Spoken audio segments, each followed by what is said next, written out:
Olá, bem-vindo e boa tarde a você que acompanha a programação da HIT. Vamos agora saber o que está acontecendo no Brasil e no mundo nesta quarta-feira, dia 20 de setembro. Vamos começar então com uma polêmica. Uma iniciativa de um grupo europeu tem dado o que falar depois de anunciar venda de passagens com um conforto extra durante viagens de avião. Por 100 euros a mais, o passageiro pode ficar em uma área da aeronave chamada Child Free, ou seja, sem crianças.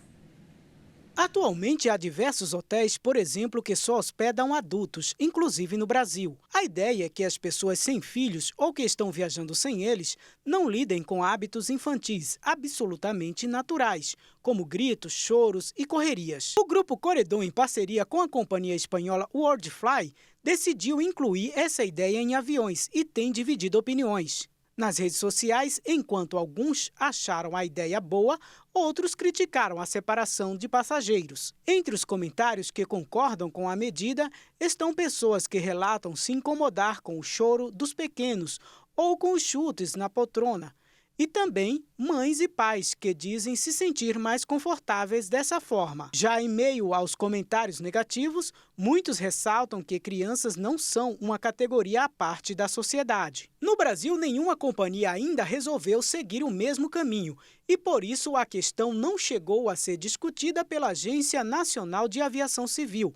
Porém, nada impede que a moda logo aterrize por aqui. Aí sim, a agência poderá se posicionar a respeito. A ideia do grupo europeu se concretizará a partir de novembro, começando por uma rota específica de Amsterdã, na Holanda, e Curaçao, no Caribe. Os brasileiros estão gastando mais com carro do que com alimentação. Pois é, a pesquisa afirmou ainda que essa tendência é só aumentar.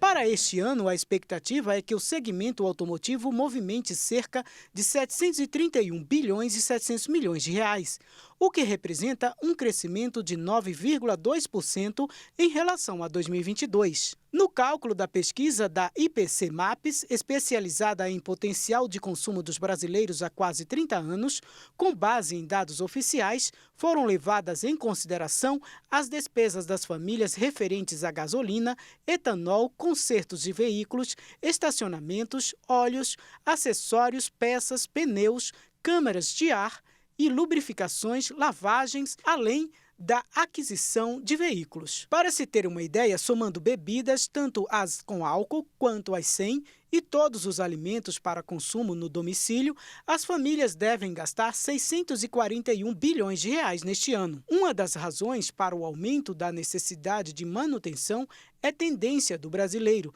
desde o início da pandemia, de buscar carros cada vez mais usados, o que significa maior necessidade de reparos. Já de acordo com dados da Federação dos Revendedores de Veículos Usados, em agosto, entre autos, comerciais, leves e pesados, motocicletas e outros, foram vendidos 1.315.179 unidades usadas em todo o Brasil, resultando em uma elevação de 10,9% sobre o total de julho. Nesse mesmo período, os veículos com 13 anos ou mais de uso foram os mais escolhidos dos consumidores, com 470.845 unidades comercializadas. A idade dos carros procurados reflete diretamente o poder de compra do brasileiro sendo encolhido. Quando o preço dos carros novos subiu, a população teve que recorrer aos usados e foi optado por modelos mais antigos a cada golpe da inflação, principalmente direcionada ao setor. Por outro lado, os gastos com manutenção, que muitas vezes parecem invisíveis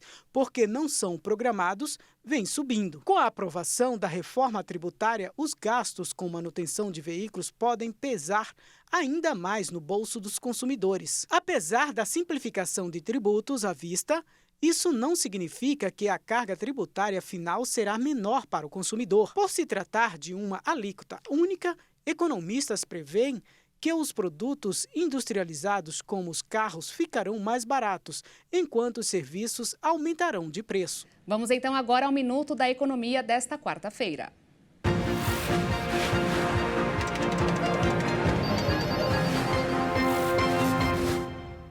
O jeito mais simples para uma pessoa ter noção de como está a sua vida financeira é conferir o saldo bancário. E é muito fácil, ainda mais tendo um aplicativo do banco instalado no celular.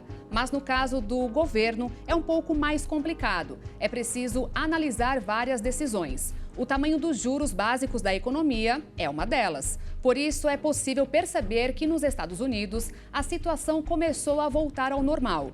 Hoje, na chamada Super Quarta, o Banco Central americano não mexeu nas taxas, o que significa que a inflação está sendo controlada e, como se diz, é vida que segue. E no Brasil, o Banco Central deverá divulgar ainda hoje uma nova redução da Selic. A tendência é que seja de 0,5 ponto percentual, o que levará o percentual a 12,75%. Ainda está bem longe dos 2% de 2 anos atrás, quando o Copom iniciou a escalada ladeira acima.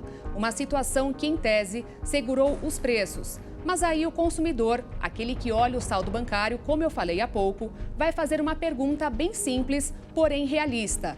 Alguém sentiu as compras ficarem mais em conta durante este período de alta dos juros? Nos últimos anos, casas e prédios pequenos vêm sendo demolidos em São Paulo, enquanto novas torres são erguidas rapidamente em uma paisagem já marcada pelos arranha-céus. Urbanistas e associações de moradores denunciam o adensamento exacerbado e a perda da história da cidade. Preocupados com o surgimento de novos arranha-céus que substituem casas e prédios históricos, moradores fazem uma campanha contra o adensamento da cidade de São Paulo. Olhando de baixo para cima, o céu ali foi embora, porque foram construídos. Todo aquele é novo. Por causa desse incentivo ao adensamento, toda a característica do bairro, a característica residencial, de ambiência cultural, de costumes, de família, tudo isso desaparecendo, sendo apagado. Apagado sem um controle desse crescimento. Eles querem adquirir terrenos e estão a todos os dias telefonando para um vizinho e o outro dizendo: olha, o seu vizinho já vendeu, você não vai vender? Se você não vender, você vai ficar ilhado dentro de uma área de um prédio gigante. São Paulo já é famosa pelos arranha-céus que preenchem a paisagem, mas a capital paulista cresceu ainda mais para o alto desde que uma polêmica lei de planejamento urbano relaxou os limites em 2014, desencadeando uma onda de projetos de novos arranha-céus. Olha, nós estamos falando da dificuldade da pessoa com uma menor renda ter acesso a ficar mais próximo ao transporte, aos eixos, né, que a cidade já tem. Então isso mostra a necessidade, sim, de um adensamento mais homogêneo. Então, diminuir um pouco, né, essas diferenças. É isso que a gente tem buscado, sim, nesse adensamento. Mas os críticos dizem que o objetivo de oferecer moradias mais baratas e bem localizadas não está sendo alcançado. A história, a cultura, a diversidade e a heterogeneidade de São Paulo está se perdendo em favor de um modelo que é um modelo definido a partir das expectativas de rentabilidade do complexo imobiliário financeiro. O boom imobiliário deu origem a dados impressionantes. Segundo a Associação Imobiliária Secov, o número de novos apartamentos no mercado em São Paulo passou de 23 mil em 2015 para 82 mil em 2021. Eu fico por aqui, mais notícias daqui a pouco às 6h30 com a Maria Alice Dias e a Juliana Dariva. Eu volto ao vivo às 10 da noite ao lado de Alexandre Giaqueto no Jornal das 22 e espero por você. Obrigada pela companhia e um excelente fim de quarta-feira para você. Tchau.